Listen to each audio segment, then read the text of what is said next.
Hello दोस्तों, स्वागत है आप सभी का हमारे यूट्यूब चैनल स्ट्रीट ट्रेडिंग के अंदर। दोस्तों आज हम बात करने वाले हैं ट्रेडिंग के एक ऐसे बेसिक पॉइंट के बारे में जो आप कहीं ना कहीं हर बार सुनते होगे लेकिन उसको समझ नहीं पा रहे होगे। दोस्तों अगर बिगनर हो तो आप इस चीज़ को बार बार सुनते होंगे, यार ये होती क्या चीज़ है। तो दोस्तों वो वर्ड ऐसा है कि बिल्कुल बेसिक है, वो है प्राइस एक्शन। प्राइस एक्शन हर कोई कहता है प्राइस एक्शन बेस्ड ट्रेडिंग करो, प्राइस एक्शन इस तरीके से समझो, प्राइजेक्शन से डिमांड सप्लाई एरिया का समझो, लेकिन कोई ऐसे बेसिक रूप से सिंपल तरीके से कोई बता नहीं पाता कि प्राइजेक्शन होता क्या है। दोस्तों तो आज का जो वीडियो होने वाला है इस बेसिक पॉइंट पर होने वाला है कि प्राइजेक्शन होती क्या है एक तो, और इससे आप ट्रेडिंग कैसे कर सकते हो और एक अच्छा खासा प्रॉफिट कैसे कमा सकते हो। दोस्तों वीडियो बिल्कुल शॉर्ट एंड स्वीट और सरल शब्दों में दोस्तों मैं आपको समझाने वाला हूँ। तो दोस्तों वीडियो स्टार्ट करने से पहले आपसे रिक्वेस्ट है कि यदि चैनल पर नए हो तो सब्सक्राइब जरूर कर लीजिएगा और बेल आइकन को प्रेस कर लीजिएगा और साथ ही साथ हमारे टेलीग्राम चैनल को ज्वाइन कर लीजिएगा। लिंक आपको डिस्क्रिप्शन बॉक्स में मिल जाएगी, क्योंकि दोस्तों मैं आप टेलीग्राम पर नए नए पोस्ट और जो चार्ट इंपॉर्टेंट वो लेवल्स आपको पोस्ट करता रहता हूँ। दोस्तों अब चलते हैं सबसे पहले प्राइजेक्शन को और समझते हैं कि होता क्या है और उससे ट्रेडिंग आप कैसे कर सकते हो। दोस्तों प्राइजेक्शन जो होता है दोस्तों, सबसे पहले मैं आपको यहाँ पर 5 गोल्डन रूल्स बताने वाला हूँ कि प्राइजेक्शन बेस पर आप ट्रेडिंग कैसे कर सकते हो और आप एक अच्छा खासा प्रॉफिट कैसे कमा सकते हो। सबसे पहले बात करें तो जो गोल्ड रूल नंबर 1 है दोस्तों, आपको कभी भी जो है avoid buying lower high into support. दोस्तों कभी भी जो प्राइस के लोअर सपोर्ट एरियाज होते हैं उनके आसपास बाइंग नहीं करनी है। दोस्तों अब वो क्यों नहीं करनी है ये आपको जानना ज़रूरी है, क्योंकि दोस्तों मार्केट जब भी अपने सपोर्ट के आसपास रहता है तो यदि आप यहाँ पर बाइंग करोगे तो मार्केट क्या कर सकता है, एक नया जो लेवल्स होते हैं उनके अंदर वो क्या कर सकता है, नीचे जा सकता है। क्योंकि यहाँ पर सेलर्स के पास क्या होता है, एक अपॉर्चुनिटी होती है कि मार्केट को क्या ले जाए, वो नीचे ले जा सकते हैं। इसलिए या तो सपोर्ट से मार्केट ऊपर उठे, एक स्ट्रॉन्ग कैंडल्स बने अपसाइड के अंदर, तो आप मार्केट में क्या कर सकते हो, अप ट्रेंड के अंदर मूव एक अच्छा खासा अपॉर्चुनिटी ढूंढ सकते हो अपनी पोजीशन के लिए। या फिर मार्केट को सपोर्ट को ब्रेकआउट देने दीजिए, तब आप क्या कर सकते हो, वहाँ पर एक अच्छे खासी अपनी पोजीशन बना सकते हो। अब दोस्तों ये तो एक रूल था फर्स्ट, सबसे पहले ट्रेडिंग का, यदि मार्केट अपना लोअर हाई बनाता हुआ आ रहा है तो। दोस्तों तो अब यहाँ पर बात करें तो एक जो मैंने सबसे पहले आपको कही थी प्राइस एक्शन होता क्या है। प्राइस और एक्शन से मतलब केवल दोस्तों सिंपल अर्थों में यदि मैं आपको बताऊँ शब्दों के अंदर, तो प्राइस एक्शन केवल जैसे यहाँ पर किसी कोई भी शेयर है यदि ऑप्शन ट्रेडिंग के अंदर उसकी प्राइस चल रही है 100 रुपये, अब यहाँ पर 100 रुपये चल रही है तो यहाँ पर सेलर्स की क्या हो रही है, डिमांड बढ़ रही है कि मार्केट को वो नीचे ले जाने की कोशिश कर रहे हैं। तो यहाँ पर क्या है, सेलर्स की डिमांड ज़्यादा है, मतलब यहाँ पर सप्लाई एरिया ज़्यादा है, लेकिन जो डिमांड एरिया है वो कम है। इसलिए मार्केट किसके कंट्रोल में, सेलर के कंट्रोल में, और मार्केट इस वजह से टोटल नीचे की तरफ जा रहा है। तो यहाँ पर हम कह सकते हैं जो ये प्राइस होती है दोस्तों, मतलब जो सेलर और बायर्स के बीच में जो शेयर्स की एक्सचेंज करने की जो प्राइस होती है, हम उसको सिंपल शब्दों में कह सकते हैं प्राइस और एक्शन। मतलब जहाँ पर जैसे सप्लाई एरिया यहाँ पर ज़्यादा है, क्यों है, क्योंकि यहाँ पर सेलर्स एक्टिव है ज़्यादा, और बायर्स यदि यहाँ पर एक्टिव होंगे तो बायर्स कहाँ पर एक्टिव है, बार बार यहाँ पर बायर्स आ रहे हैं। यहाँ पर दोस्तों बायर्स यहाँ पर सपोर्ट करने की कोशिश कर रहे हैं, मार्केट को ऊपर ले जाते हैं, लेकिन फिर से वापस सप्लाई ज़्यादा होने के कारण मार्केट को नीचे क्या करते हैं, सेलर्स ला रहे हैं। दोस्तों तो इस वजह से मार्केट नीचे आता जा रहा है, और मार्केट में ये प्राइस काम करते रहते हैं हर तरीके से, क्योंकि मार्केट में कभी ऊपर हाई बनता है, कभी लो बनता है, कभी मार्केट सस्टेन भी करता है एक जगह। तो ये पहले मैं आपको प्रीवियस वीडियो में बता चुका हूँ। लेकिन जो प्राइजेक्शन थी दोस्तों, ये सिंपल शब्दों में केवल एक के किसी भी जो प्राइस होती है शेयर्स के ऑप्शन ट्रेडिंग के अंदर, जो LTP होती है दोस्तों, लास्ट ट्रेड जो प्राइस होती है, उसी को हम क्या कहते हैं, प्राइस एक्शन कहते हैं। मतलब जो चेंज होता रहता है उस प्राइस के अंदर, कभी सप्लाई बढ़ती रहती है, कभी डिमांड बढ़ती रहती है, इन चीज़ों को हम एक्शन के रूप में, जो शेयर्स की खरीद और जो दोस्तों बिकवाली होती रहती है, उसी को हम कहते हैं प्राइस एक्शन। तो अब आगे देखते हैं दोस्तों, आपको आशा करता हूँ ये सिंपल शब्दों में केवल प्राइस एक्शन जो वर्ड है उसका अर्थ समझ में आ चुका होगा। अब देखते हैं जो प्राइस एक्शन बेस पर सेकंड रूल है दोस्तों, उस पर आप ट्रेडिंग कैसे कर सकते हो। मतलब यहाँ पर जो था दोस्तों, ये हायर और लो बन रहा है इस चार्ट के अंदर, तो हायर लो बन रहा है तो यहाँ पर सप्लाई एरिया ज़्यादा है, जिस कारण से मार्केट क्या है, अपने सपोर्ट के आसपास, और सपोर्ट के आसपास यदि अपनी बाइंग करोगे तो यहाँ पर आपको लॉस हो सकता था।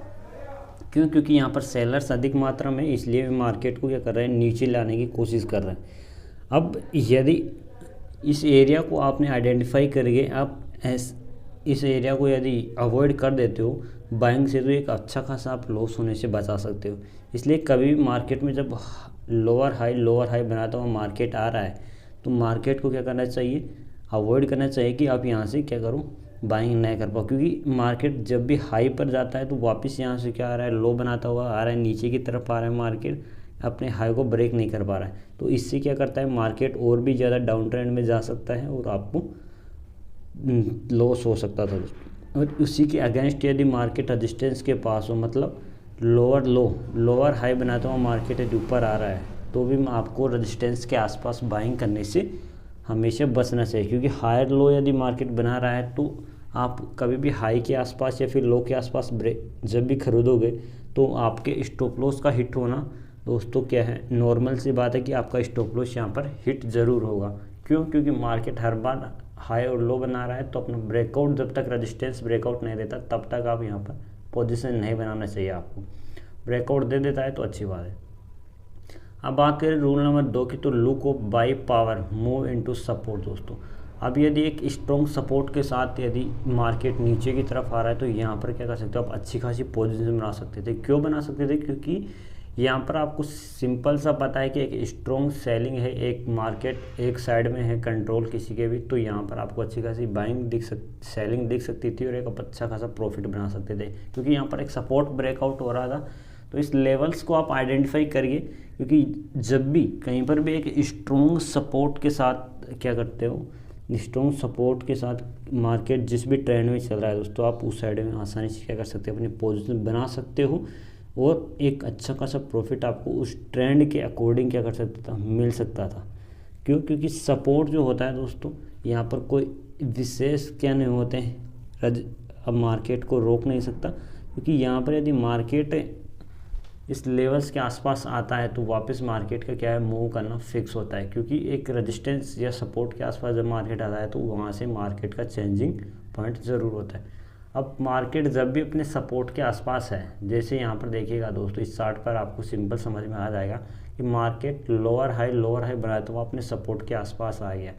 अब सपोर्ट से मार्केट वापस उठने की कोशिश कर रहा है, लेकिन हर बार अपने हाई के आसपास आता है और थोड़ा रुकता है। लेकिन अब हायर लो बनाता हुआ मार्केट ऊपर गया है दोस्तों। तो मार्केट जब भी सपोर्ट के आसपास आता है तो यहाँ से मार्केट क्या कर सकता है, एक पावर मूव के साथ बैकअप दे सकता है। क्योंकि ये मूव ऐसा था कि यहाँ पर जो सप्लाई थी दोस्तों, यहाँ पर कंप्लीटली डाउन ट्रेंड में थी, लेकिन आप किसी भी एक इंडिकेटर या फिर एक कंफर्मेशन के अकॉर्डिंग यहाँ पर क्या नहीं सकते, अपनी पोजीशन नहीं बना सकते दोस्तों।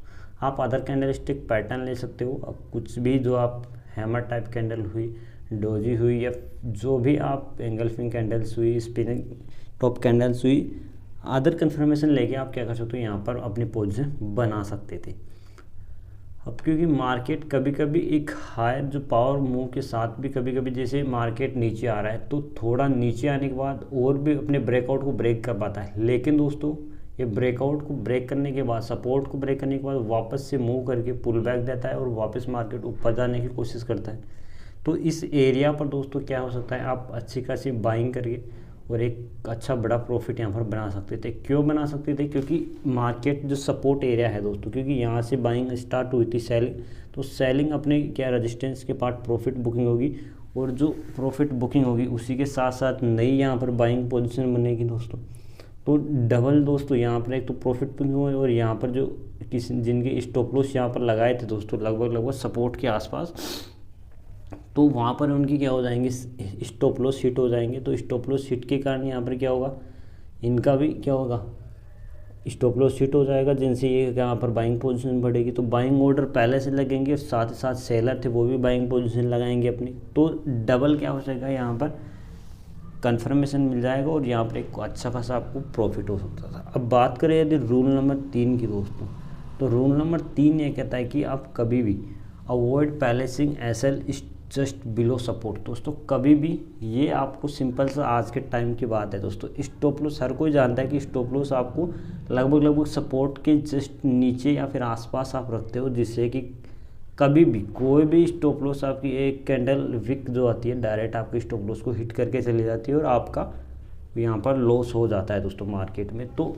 हमेशा इस चीज़ को अवॉइड करने की कोशिश करें कि आप अपना जो स्टॉप लॉस है दोस्तों वो कभी भी सपोर्ट के आसपास या जस्ट नीचे न रखें दोस्तों, क्योंकि आज इस टाइम पर दोस्तों मार्केट आपको कभी ना कभी एक कैंडल की जो विक आएगी और आपके स्टॉप लॉस को हिट कर जाएगी।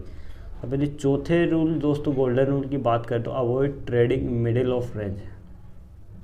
यहाँ पर देखिएगा दोस्तों, अब यहाँ पर एक रेंज में मार्केट चल रहा है और कोई भी बिगिनर होगा वो यहाँ पर सिंपल सी एक प्रॉफिट लेने की कोशिश करेगा, क्योंकि यहाँ पर एक ग्रीन कैंडल बनी हुई है। मार्केट में क्या बनता है भाई, सपोर्ट के पास या रेजिस्टेंस के आसपास कोई भी प्रॉफिट बुकिंग करने की सोचता है। तो यहाँ पर जैसे कोई बाइंग करेगा तो लगभग अपने रेजिस्टेंस के आसपास प्रॉफिट बुक करेगा, लेकिन प्रॉफिट बुक का तो उसको पता है, लेकिन वो स्टॉप लॉस रखेगा कहाँ पर, ये मेन पॉइंट याद आता है दोस्तों। यदि स्टॉप लॉस कहाँ पर रखेगा वो, अब यदि जस्ट कैंडल के लो के आसपास रखता है तो वो दोस्तों मार्केट रेंज में है, तो मार्केट का कोई ये फिक्स डिसीजन नहीं है कि मार्केट अप ट्रेंड में ऊपर की तरफ ही जाएगा। मार्केट वापस भी आ सकता है नीचे, या फिर मार्केट वापस डाउन ट्रेंड में भी आ सकता है और आपका स्टॉप लॉस हिट भी हो सकता है दोस्तों। और क्या पता मार्केट नीचे पुल बैक देके वापस से ऊपर आ जाए। तो यहाँ पर रेंज मार्केट में क्या होता है, कंफर्मेशन नहीं होता कि अपन मार्केट में किस साइड में ट्रेडिंग कर सकते हैं। इसलिए कहते हैं कि मार्केट जब भी मिडिल रेंज में हो तो मार्केट में ट्रेड लेने से बचना चाहिए। और यदि आप सोचते हो कि मार्केट की सपोर्ट के नीचे यदि आप स्टॉप लॉस रख देते हो तो फिर दोस्तों आपको कोई फ़ायदा नहीं, क्योंकि रिस्क रिवार्ड वो यहाँ पर क्या हो जाएगा दोस्तों, आपका गड़बड़ा जाएगा कि आप क्या कर सकते हो, आपका रिस्क कितना ज़्यादा है और रिवार्ड इतना सा है दोस्तों। तो इस वजह से आप यहाँ पर क्या ले सकते, ट्रेड नहीं ले सकते। इसलिए मैं कह रहा हूँ कि कभी भी मिडिल रेंज में यदि मार्केट चल रहा हो तो यहाँ से अवॉइड ही करना चाहिए कि मार्केट में आप एंट्री ना लीजिए दोस्तों। तो दोस्तों आप यदि इस चीज़ को देखना भी चाहते हो तो कैंडलस्टिक आप सारा ले सकते हो। अदर कन्फर्मेशंस आपकी जो सेटअप्स होते हैं दोस्तों उनका भी क्या कर सकते हो, आप एक कन्फर्मेशन लेके फिर एंट्री ले सकते थे दोस्तों। अब यहाँ पर बात करते हैं यदि फिफ्थ गोल्डन रूल जो होता है, अवॉइड कैचिंग द मार्केट। मतलब मार्केट जब एक रेंज में चल रहा हो दोस्तों, बिल्कुल दोस्तों मार्केट रेंज में ट्रेडिंग कर रहा हो तो यहाँ पर एक जस्ट ब्रेकआउट के बाद यहाँ पर यदि आप एंट्री लेते हो तो ये सबसे क्या है, गलत है आपके लिए। क्योंकि ब्रेकआउट के बाद मार्केट कभी भी एक बार पुल बैक ज़रूर बनने देना चाहिए दोस्तों, या तो फ्लैग पैटर्न के रूप में काम करे तो आप क्या कर सकते हो, फिक्स कन्फर्मेशन कर सकते हो कि हाँ मार्केट अब उस रेंज उस अकॉर्डिंग चलेगा जिस अकॉर्डिंग मैंने एनालाइज किया है। तो यहाँ पर एक पुल बैक ज़रूर ब्रेकआउट के बाद आना चाहिए, उसके बाद ही आपको क्या लेना चाहिए, एक एंट्री लेनी चाहिए दोस्तों। तब जाकर एक अच्छा खासा प्रॉफिट कमा सकते हो दोस्तों। पुल बैक पर दोस्तों प्राइस एक्शन पर मैंने पिछले भी प्रीवियस वीडियो बना रखी है, तो आप वहाँ भी वीडियोस देख सकते हो दोस्तों। तो आज की वीडियो में कुछ आपने नया ज़रूर सीखा दोस्तों, आशा करता हूँ कुछ नया आपने यदि सीखा है तो दोस्तों यदि चैनल पर नए हो तो सब्सक्राइब जरूर कर लीजिएगा, साथ ही साथ बेल आइकन को प्रेस करना न भूलिएगा। और यदि टेलीग्राम चैनल को अब तक ज्वाइन नहीं किया है दोस्तों उसको भी ज्वाइन कर लीजिएगा। और डीमैट अकाउंट अब तक ओपन नहीं कर रखा है तो दोस्तों लिंक मैं आपको दे रहा हूँ डिस्क्रिप्शन बॉक्स में। कोटक का फ्री ब्रोकरेज प्लान चल रहा है इस टाइम में, तो आप फ्री अकाउंट ओपन कर सकते हो। और दोस्तों आज की वीडियो में इतना ही दोस्तों, मिलता है नेक्स्ट वीडियो में, तब तक के लिए बेस्ट ऑफ लक।